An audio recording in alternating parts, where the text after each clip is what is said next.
The World Class Community Show is designed to bring you the latest talks on community building.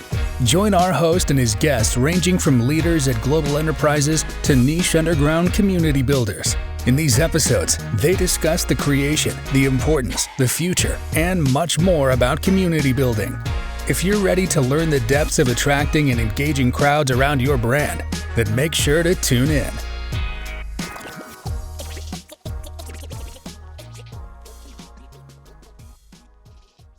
Welcome to the World Class Community Show, where we invite expert community builders to share their experiences, knowledge, and expertise they've built up through the years.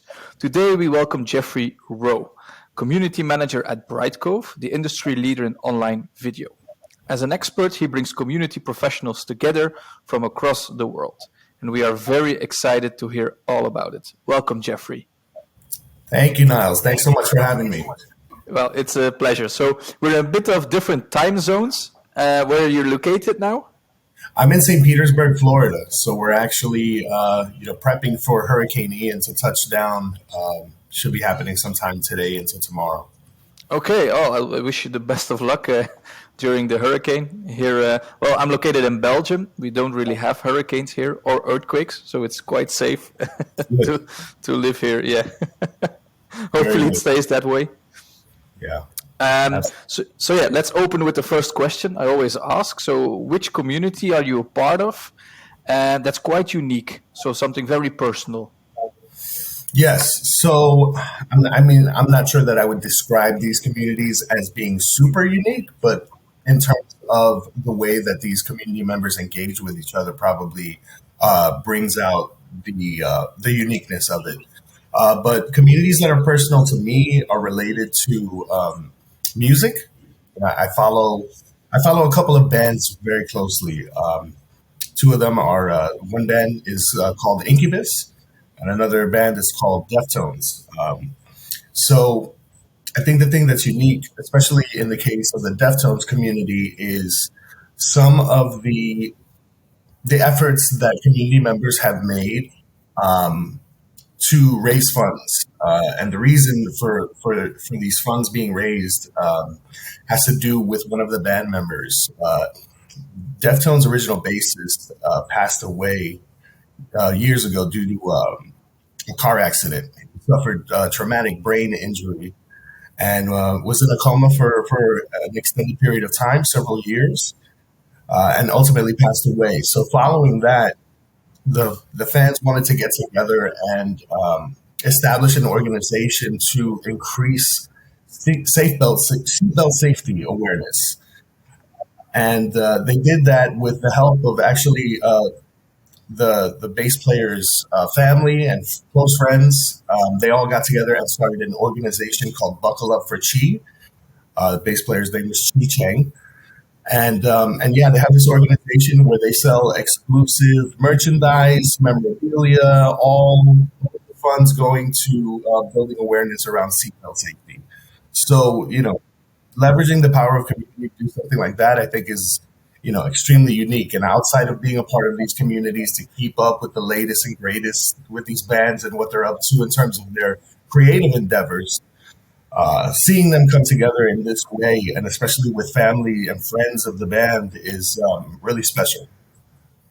Yeah, it sounds amazing to have a common goal and to have this as Chi's legacy and have these people connecting around that legacy. It's really beautiful.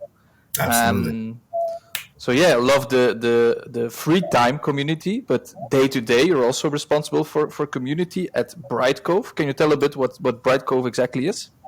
Yeah, so Brightcove is an online video platform that allows our customers two main uses of the product. So at the enterprise level, Brightcove is used for employee engagement. So they'll use our platform to host videos related to, company all hands meetings. A place to have onboarding materials for new employees, a place to have training materials for existing employees. So employee engagement is one half of the product. The other customer segment that we serve is on the media side of things. So if you think about all of your OTT providers, your Netflixes, your Hulus, your YouTubes of the world, uh, companies that are more focused on audience engagement and growing their subscriber base will use our platform to not only host and publish all of their online video content, but also track how it's performing once it's out there in the interwebs. Oh, okay. Yeah. Nice. And how does your role as community head of community or community manager, how does that look on a daily basis? So we launched our first customer community in mid-June. So it's still very early in the community building phase for us. I would say that my day-to-day really revolves around not only acquiring new members. Of course, we have folks that we've invited to the community. Maybe they haven't joined yet. So reaching out to say, are there any challenges or roadblocks that are preventing you from joining? But with the members that we do have, really just experimenting with our content and engagement strategy to find out what sticks. What do our community members enjoy about the content? What don't they like? I think when you first get a community up and running, you're kind of just, from a content perspective, just throwing spaghetti at the wall and seeing what sticks, right? So we're in the process of discovering that now. And of course, with the community members, we do have I'm in close contact with them to discover this. Outside of that, I would say that I'm also doing a lot of work internally to make sure that we're being as community focused as possible, and developing that content internally as well, right? So finding out how our customers are consuming content in the other places that they can do that. We also have Brightcove University, so there's of course education content that our customers are consuming. We have a platform that's called Play TV. That's kind of like our streaming platform.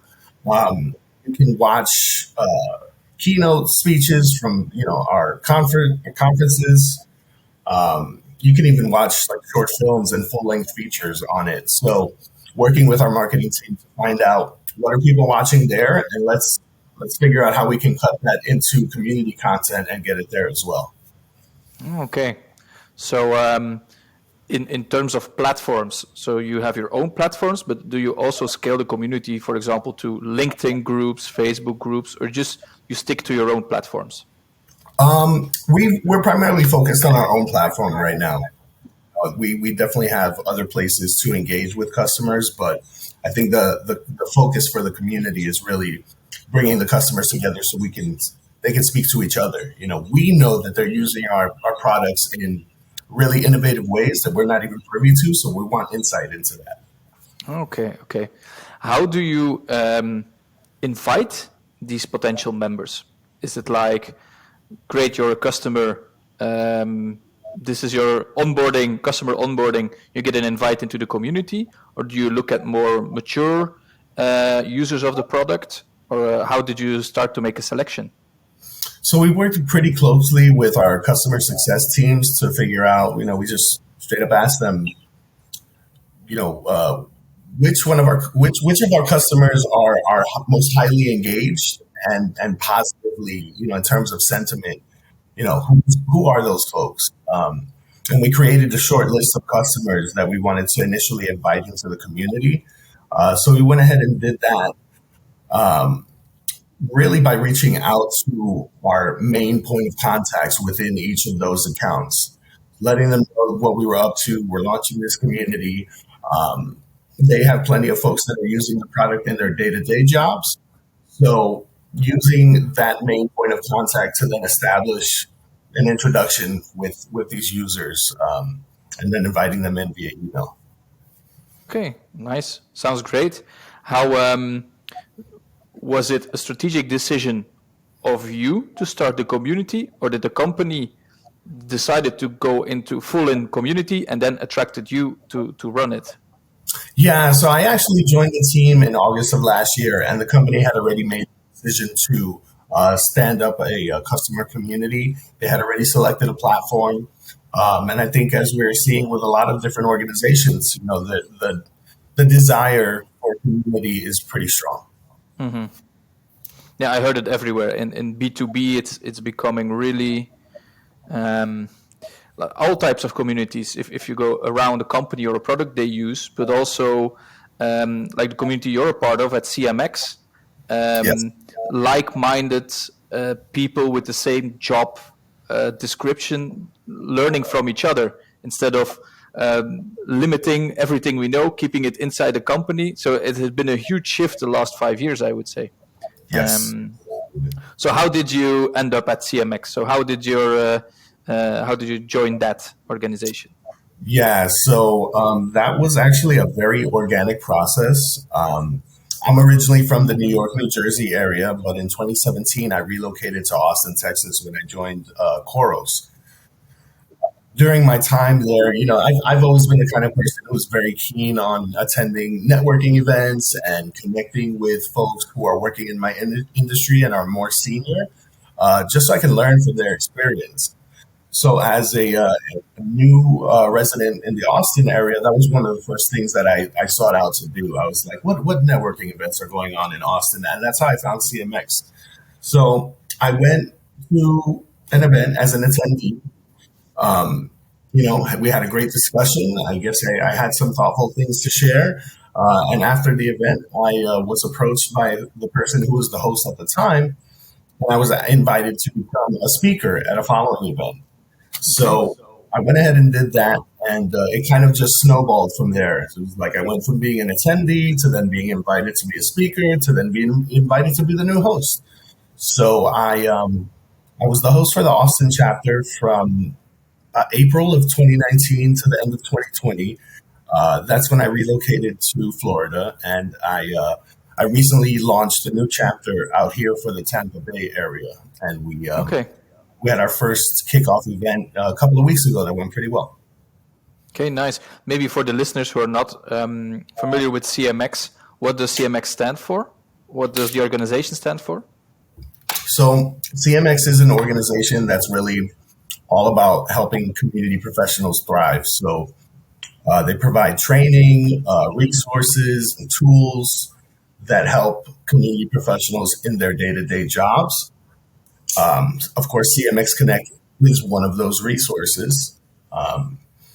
And in terms of what it stands for, so CM, of course, is community management, and the X is sort of like it's whatever you want it to be. It's kind of that X factor. I think that's kind of alludes to the uniqueness of the community industry in terms of who we are. We all have a little bit of that X factor. What do you think are what makes a great community manager? What type of person do you need to be? Oh, that's a great question. I would say, for me, I had a very solid foundation in customer service before becoming a community manager. So I think getting some of those soft skills and really being able to listen to people is what helped me to be successful. But one thing I noticed about community professionals when I meet them is they come from all walks of life. A lot of us are creatives. I think are really good at building something from nothing. So I think there's a lot of creativity that's being used on the part of the managers. Really being able to think critically to sort out how you're going to execute strategies because they're very complex.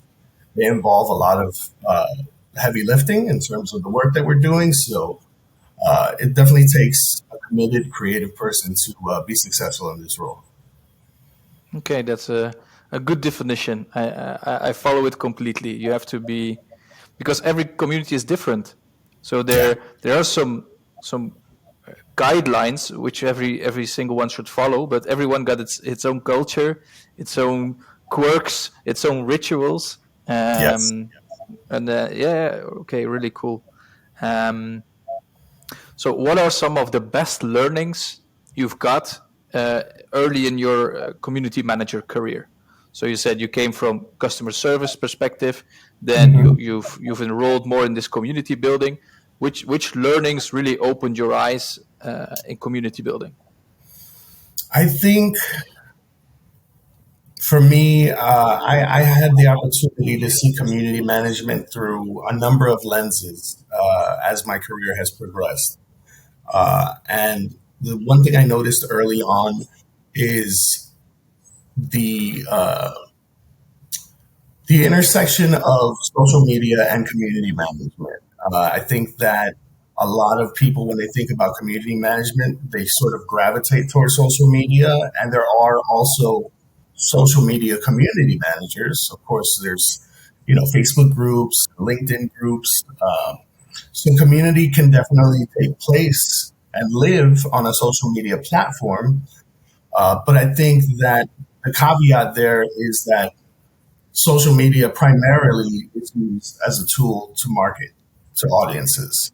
So there's a saying that goes, marketing is what brings customers in the door, but community is what keeps them coming back. A little nod to how community provides value in the form of retention. Mm-hmm. But I think that community in the B2B sense, cross collaboration with teams in that setting is something that you don't really see as a social media manager. Not to the extent that you as a community manager, because you're really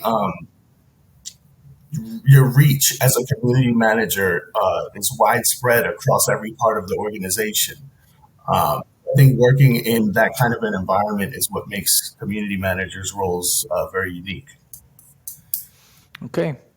How important are events in a community strategy? Like real life events? Yeah, in-person events, I think, are pretty important when it comes to community building. I don't know that they necessarily have to happen in every community, especially in a post-pandemic world where we're doing virtual events. We're having shows like this that are taking place. I'm in Florida, you're in Belgium. So it's not for every community, but I think that when you're able to bring folks together in person to connect, there's just things that take place that can't happen virtually. And as a CMX Connect host, I've gotten to see that happen firsthand. Yeah. So how many members does a chapter have? So like the Austin one, it must be quite a big one. How many members did it have? Austin started small. I think my first few events maybe had a handful of people.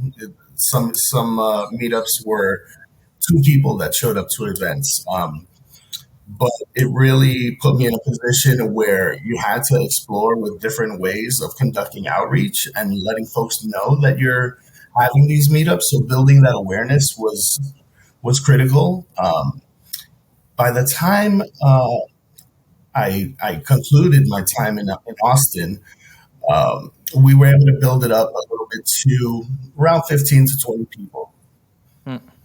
Yeah. Okay. And of course, with it taking place through the end of 2020, there was definitely that transition into virtual. So we were able to sort of widen our scope a little bit, you might say. Okay. What kind of do you use, first of all, do you use KPIs in your community management? And what kind of metrics do you try to keep in check? Yeah. So specifically with Brightcove, being that the community is still very new, a lot of our KPIs are very milestone focused. So I would probably frame them more as OKRs rather than KPIs. So just getting the community up and running, it was a milestone of ours. And we're still building out. We've taken a look, of course, at sort of the back end of our community platform to say, what are the metrics that we think we're going to want to measure, and what can we measure really with the capabilities of the platform. Those can change from platform to platform, of course, but taking a look at who's in the community, who's not making any contributions, how can we engage with those folks. I think that your metrics and your KPI should really depend on the overarching strategy for your community. So if a goal of your community is to facilitate self-service and facilitate case deflection, you would want to be tracking, well, how many inquiries coming into the community are actually answered and served by the community. How much are we saving in support costs as a result of that? So assigning a dollar value to the number of inquiries that are coming into the community and getting answered is something you would want. And then similarly, if you wanted to do that at scale, you might say, oh, well, we want to have a certain number of our smaller accounts that have a dedicated CSM. We want to reduce that. So again, well, how much does it cost for us to have a dedicated CSM for every account? And keeping track of whether that customer is leveraging the community and to what degree are they leveraging the community. Okay, nice. One of the biggest, biggest trends in community building I've seen is the focus internally of companies, is that they really want to change their workforce or their employees into a community. Have you seen the same trend? Yes, absolutely. I mean, if you're going to execute a community externally, it has to start internally. So going around and having conversations with different department heads, figuring out what their goals are for their teams and aligning that with the community. So saying, hey, what are you guys trying to accomplish? What KPIs and metrics are you currently tracking? And then once you've discovered that, you can then begin to strategize around, okay, well, how can I leverage the community to make it serve these goals that I just found out about? And it's not always the easiest conversation to have either, right? Like some folks kind of have their own preconceived notions about community, or may not want to, or maybe don't believe in the power of community, or they're just unaware of what it can do for an organization. So to that end, you definitely want to approach the conversation in a way that I'm, as someone who's not your boss, but I need you to do something for me. You definitely want to focus on that relationship building factor and build a genuine partnership across the organization. So that way, you're attracting flies with honey, not vinegar. Yeah, I think that's a great advice for every role in every company. Yes. Certainly, if you meet a lot of different departments, or you're in a very horizontal structure with not too many hierarchical positions. But also in your personal endeavors, you're focused on community. So I saw you're building a spiritual apparel and lifestyle brand called Bodhi Worldwide. Can you tell us about this? Yeah. So again, something that happened kind of organically, but it's my cousin, her husband, so my cousin-in-law, started an Etsy shop a while back, and experimenting with different products and seeing what was selling in his Etsy shop, and he got a little bit of traction, and it started to grow. So he needed a little bit of help with his social media presence, and he approached me and said, "Hey, would you want to help us out by making posts and stuff like that?" He's into graphic design, so he's like, I'll take care of all the visual assets. I just need you to sort of be a copywriter and post stuff for me. And I said, of course, I'll help in any way that I can. So yeah, he's got this brand. It's called Bodhi Worldwide. They produce a lot of merchandise that are, sort of related to like zodiac signs and horoscopes. So he's got hoodies for all the different zodiac signs. Wine tumblers, mugs, things like that. Yeah. And do you use the techniques of community for that brand, or is it totally different? I wouldn't necessarily say any community management strategies necessarily. I don't think we've grown it to the point where we uh, have a need. We haven't validated the need for a community per se. So yeah, it's kind of more in the realm of social media management. Okay. Another question. If there would be young people just graduating and they have an ambition to join a community or want to become a community manager, sorry. Yeah. Um, so what would be a good career path? You already mentioned customer service, but are there other experiences that somebody should definitely have to become a community manager at some point in their career? Yeah, I would definitely say reflect back on everything that you've done up until that point. I mean, you of course you could the path to community management isn't a straight line, and it's one that, again, like I said to our earlier point where we were discussing community manager traits. Uh, there's a lot of different skill sets that transfer over into community management very well. So I think that people are community managers in some capacity without even knowing it. So reflect on your past experience. Don't undervalue yourself, um, and know that you've built up skill sets in everything that you've done up until that point that uh, you'll ultimately end up having to leverage as a community manager. So don't let the fact that this has become an industry or that it's become so important to organizations over the past few years intimidate you. Okay, that's good advice. Um, I was also wondering because you mentioned KPIs. One of the best or the coolest examples of leveraging a community I heard was by a game developer, Eidos. You know the Tomb Raider games, probably, or the movie Tomb Raider with Yes. Lara Croft. Yeah. So they were a developer, and they actually leveraged the community as the first ones to do the game testing because they needed at scale game testing. They didn't have the budget to hire batteries of game testers, so they Right. just asked their community to actually test the Tomb Raider 2, and it was such a big success that it's now adopted in the whole industry. Like it's always beta testing is now part of a game release. Yeah. Are Absolutely. there? I love this example, but are there cases you heard in your experience where you said like, okay, this was one of the greatest ways to leverage a community? Yeah, I think that we see that a lot. I think we see that in gaming communities. I think we see that in developer communities, and in tech companies who are focused on a product, right? So even if you're not a developer community, definitely you probably have super users to a certain degree.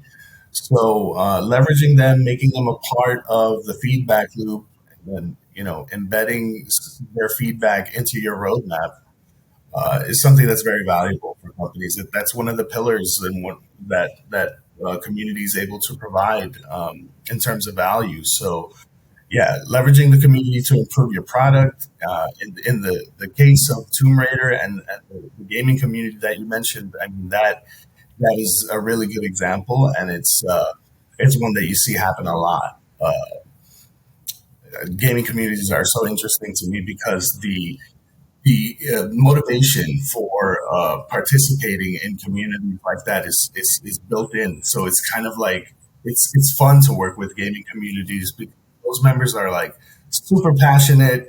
You don't really have to try as hard as you do in the B2B world because they're fanatical community members. Yeah, it's true.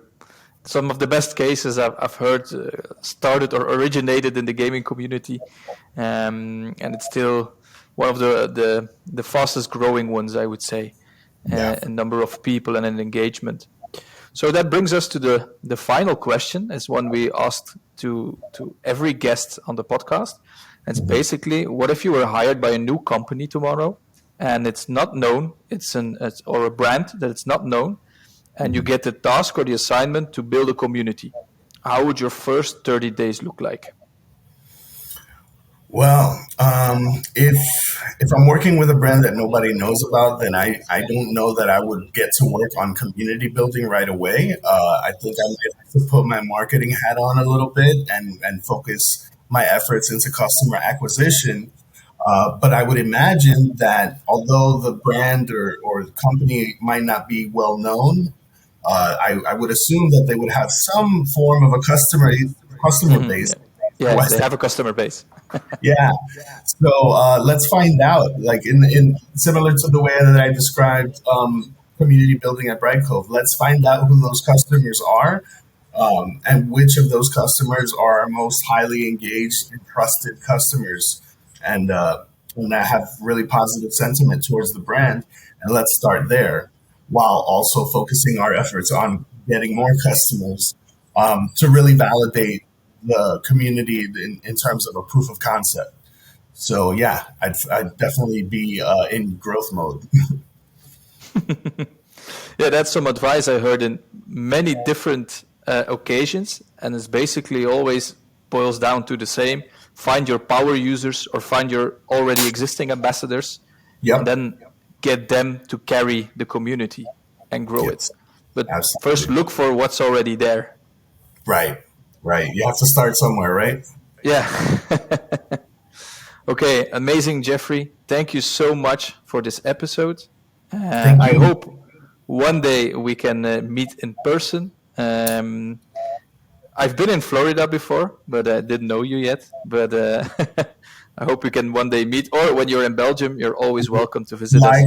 Likewise. I would prefer the latter. I would prefer to go to Belgium, especially now that we've got this hurricane coming. So, yes, very, very, very, very much hope to meet you one day. And thank you so much for having me. This has been great. Thank you very much, Jeffrey. Have a great day. Bye. You too. Bye.